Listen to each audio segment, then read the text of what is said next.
Hello my dear students. इस lecture के अंदर हम लास्ट लेक्चर में जो हमने कंपोजिशन बनाई थी और वीडियो ऐड की थी और उसको एनिमेट किया था उसी को लेकर चलेंगे और एक और नई कंपोजिशन बनाएंगे और उसके अंदर हम टेक्स्ट को एनिमेट भी करेंगे और वीडियो भी बैकग्राउंड पे सेट करेंगे। थोड़ा सा ये कंपोजिशन जो है इसके अंदर हमारा लंबा होने वाले लेक्चर्स हो सकता है 2-3 लेक्चर्स में कवर हो, क्योंकि इसमें काफ़ी चीज़ें मैं कवर करने वाला हूँ। लेक्चर को स्टार्ट करने से पहले आप लोगों से रिक्वेस्ट है, चैनल को सब्सक्राइब लाज़मी करें, बेल आइकन को प्रेस करना मत भूलिएगा। वीडियो अच्छी लगे तो लाइक और कमेंट लाज़मी कीजिएगा। स्टार्ट करते हैं। उम्मीद है कि आप प्रैक्टिस कर रहे होंगे। तमाम लेक्चर्स जो पीछे गुज़र गए हैं, आपने उनको प्रैक्टिस कर लिया होगा। कोई चीज़ समझ नहीं आ रही तो वीडियोज़ को बार-बार देखें, बार-बार प्रैक्टिस करें, मगर समझे बगैर अगली वीडियो पे नहीं जाना आपने। फिर भी कोई चीज़ समझ नहीं आती वीडियो में से मुझे कमेंट करें, मैं कमेंट में आपको उसका आंसर करूँगा। हमने क्या करना है इस लेक्चर के अंदर कि हमने कंपोज़िशन के फ़ोल्डर को सेलेक्ट करके रखना है और कंपोज़िशन के आइकन पे क्लिक करना है और एक नई कंपोज़िशन बनानी है। मैं इसको नाम देता हूँ, जैसे हमने लास्ट लेक्चर में दिया था, रियल एस्टेट कंपोज़िशन 2। आप कोई भी नाम दे सकते हैं, आपकी मर्ज़ी है। बैकग्राउंड व्हाइट ही रहेगा। ओके कर देता हूँ। 1920 बाय 1080 की एक फ्रेम बन जाएगी मेरे पास। अब मैंने क्या करना है कि हमने एक वीडियो उठाते हैं, जो हमारी दूसरी वीडियो थी, उसको सेट करेंगे और मैं इसको इस फ्रेम के अंदर सेट कर देता हूँ। वीडियो 4K की थी।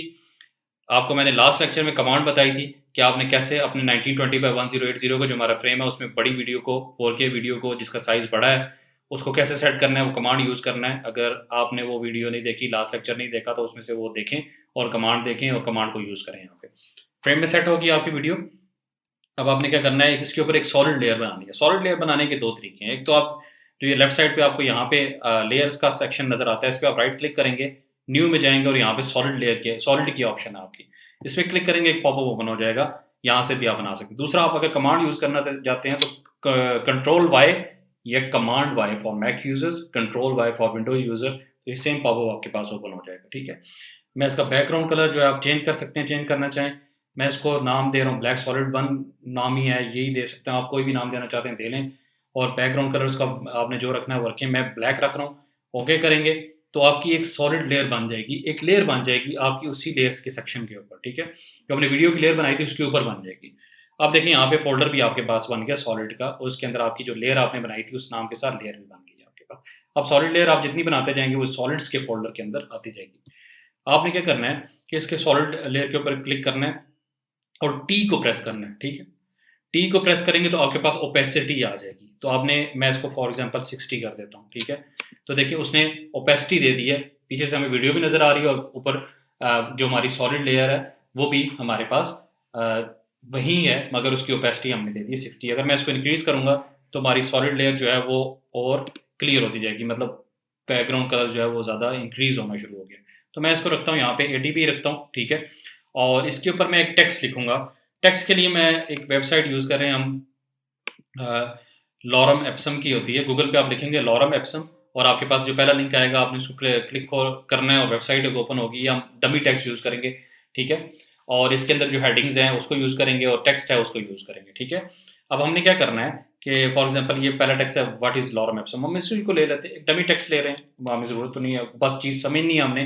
फिर जब आपको क्लाइंट जो टेक्स्ट देगा, जो स्क्रिप्ट देगा, उसके मुताबिक जब आप वीडियो बनाएँगे, तो आप उसके टेक्स्ट को यूज़ करेंगे, ठीक है? अभी हम डमी टेक्स्ट यूज़ कर रहे हैं, तो मैं इसकी हेडिंग ही उठा रहा हूँ, कॉपी कर लेता हूँ और यहाँ से टेक्स्ट टूल लेता हूँ, ठीक है?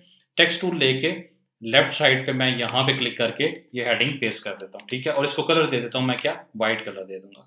आप जो भी कलर देना चाहें सॉलिड लेयर के मुताबिक। मेरे क्योंकि व्हाइट बैकग्राउंड पे जो सॉलिड लेयर थी वो ब्लैक थी, इसलिए मैंने टेक्स्ट को क्या दे दिया, व्हाइट कलर दे दिया। तो अब आप देख रहे हैं जो पीछे हमने कॉन्सेप्ट पढ़े थे वो टेक्स्ट टूल वाले स्टार्टिंग में वही चीज़ें यूज़ होना शुरू हो गई हैं। मैं इसको ले आता हूँ और इसको टेक्स्ट का जो साइज़ है वो इससे आप कम कर सकते हैं। 182 था, मैं शिफ्ट को होल्ड करके रखूँगा तो जल्दी टेक्स्ट जो है वैल्यूज़ उसकी चेंज होंगी, ठीक है? ये मैंने टेक्स्ट साइज़ रख दिया हेडिंग का और इसको हम यही टेक्स्ट रखिए रखते हैं। इसमें हाँ, बेहतर है यही वाला हमारे पास जो हमारे फ़ॉन्ट जो है वो मैं इसी को यूज़ कर रहा हूँ, जो ऑलरेडी सिलेक्टेड है। आप फ़ॉन्ट हम इंस्टॉल भी कर सकते हैं, वो कैसे करते हैं वो मैं आपको बताऊँगा नेक्स्ट लेक्चर के अंदर। हम दूसरा फ़ॉन्ट अगर गूगल से उठाते हैं, तो गूगल से उठा के उसको हम कैसे इंस्टॉल कर सकते हैं वो भी हम देखेंगे, ठीक है? हेडिंग को हमने यहाँ पे रखा, उसके बाद मैं उठाता हूँ यहाँ से पैराग्राफ, ठीक है? और पैराग्राफ मैं यहाँ तक फुल स्टॉप तक उठा लेता हूँ फॉर एग्ज़ाम्पल, या ये 1500 तक उठा लेते हैं। टेक्स्ट उठा लिया और मैं यहाँ पे इसको दोबारा टेक्स्ट टूल को सिलेक्ट करूँगा और यहाँ पे करके मैं इसी के नीचे ये टेक्स्ट पेस्ट कर देता हूँ और इसका साइज़ मैं कर देता हूँ कम, और कम कर देता हूँ क्योंकि ये पैराग्राफ है, साइज़ कम होगा। और इसको बोर्ड से हटा के हम क्या कर देते हैं, रेगुलर में कर देते हैं। और यहाँ से मैं इंटर प्रेस करता जाऊँगा, इंटर प्रेस करके फिर इसको सेट कर लेते हैं। इंटर प्रेस करके क्योंकि लाइन को डिवाइड कर रहा हूँ, एक लंबी लाइन बन गई है। और अब मैं इसको टेक्स्ट टूल को यहाँ पे किसी भी साइड पे क्लिक करके, किसी भी लाइन में क्लिक करके मैं कमांड ए फुल सिलेक्शन करूँगा। For Mac users command A, for Windows user control ए।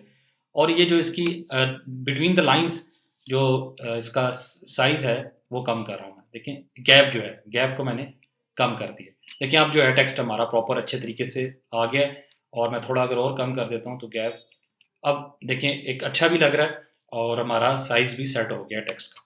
अब मैं इस टेक्स्ट को प्रॉपर जो है इसके साथ यहाँ पर थोड़ा-सा नीचे करके सेटिंग, अब देखें यहाँ पे आपकी डिज़ाइनिंग सेंस आ जाती है, ठीक है? जितनी डिज़ाइनिंग सेंस अच्छी होगी, टेक्स्ट की आपकी अलाइनमेंट जितनी अच्छी कर सकेंगे, उतनी वीडियो अच्छी लगेगी। यहाँ पर मैं आपको डिज़ाइनिंग सेंस नहीं सिखा सकता, मगर मैं आपको बता रहा हूँ कि जितना मैं आपको बता सकता हूँ कि क्लीन वर्क आप करेंगे, जितने अच्छे तरीके से, जितना अच्छा फ़ॉन्ट यूज़ करेंगे, जितना उसको अलाइनमेंट उसकी आपकी अच्छी होगी, उतना आपकी वीडियो अट्रैक्टिव नज़र आएगी, ठीक है? और इसमें एक और आपको मैं चीज़ बता देता हूँ, इसमें कमांड आर दबाएँगे, रूलर आ जाएँगे आपके पास, जैसे फ़ोटोशॉप में आ जाते हैं आपके पास। कमांड आर दबाएँगे या control R for Windows user, command R for Mac user. तो ये रूलर आपके पास आ गए, इसको आप यहाँ पे ला के इसके अलाइनमेंट के लिए यहाँ पे सेट कर सकते हैं कि यहाँ से ही हमेशा आपका टेक्स्ट शुरू हो। तो देखें, अब ये मुझे हेल्प आउट कर देगा कि मेरी इस लाइन से ये पैराग्राफ का भी टेक्स्ट शुरू होना चाहिए, तो मैंने उस रूलर की मदद से इनके देखिए अलाइनमेंट बिल्कुल सेट, जहाँ से डब्ल्यू स्टार्ट हो रहा है, वहीं से मेरा नीचे लॉरम एप्सम का जो टेक्स्ट है वो भी स्टार्ट हो रहा है। तो अलाइनमेंट मेरी बिल्कुल स्ट्रेट हो गई है। तो ये हमने टेक्स्ट टूल को यूज़ करते हुए हमने क्या कर दिया, हेडिंग भी डाल दी, पैराग्राफ भी डाल दिया, बैकग्राउंड पे हमने वीडियो डाली है, उसके ऊपर हमने सॉलिड लेयर्स सेट किया। तो इस स्ट्रक्चर के अंदर हमने काफ़ी चीज़ें नई सीख ली हैं और कुछ चीज़ें ऐड की हैं, अलाइनमेंट सेट की है। नेक्स्ट लेक्चर के अंदर हम क्या करेंगे, टेक्स्ट को एनिमेट करेंगे और जो लेफ्ट साइड पे आपको गैप नज़र आ रहा है, इसके अंदर भी हम कुछ इमेजेस को डालेंगे, उसको सेट करेंगे, डिज़ाइन बनाएँगे और फिर इस टेक्स्ट को भी एनिमेट करेंगे, वीडियो भी चलाएँगे, जो ऊपर इमेजेस हम लेफ्ट साइड पे ऐड करेंगे, उनको भी एनिमेट करेंगे। तो एक बड़ी बेहतरीन सी हमारे पास फ्रेम बनेगी, एक बेहतरीन सी वीडियो बनेगी। नेक्स्ट लेक्चर में हम इसको देखेंगे। लेक्चर को एंड करने से पहले आप लोगों से फिर रिक्वेस्ट है, चैनल को सब्सक्राइब करें जितना कर सकते हैं, जितना इसको आप शेयर कर सकते हैं शेयर करें, वीडियो को लाइक करें। मिलते हैं आपसे नेक्स्ट लेक्चर में, तब तक के लिए आपसे इजाज़त चाहूँगा। Thank you so much.